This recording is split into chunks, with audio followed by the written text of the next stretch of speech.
আমার সবচেয়ে প্রিয় বন্ধু ছিল এমন একজন, যার কাছে নিজেকে লুকোতে হতো না। কথা কম বললেও বুঝে নিত সব।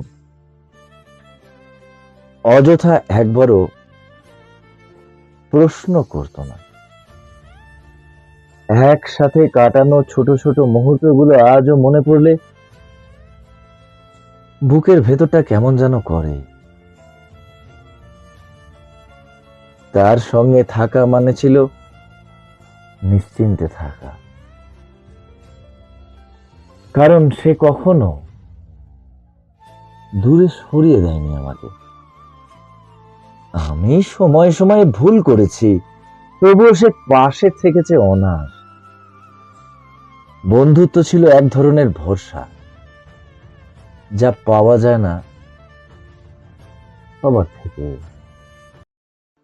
আজ হয়তো পথে দূরত্ব তৈরি হয়েছে, তবুও মনের ভিতরে তার একটা জায়গা থেকে গেছেই।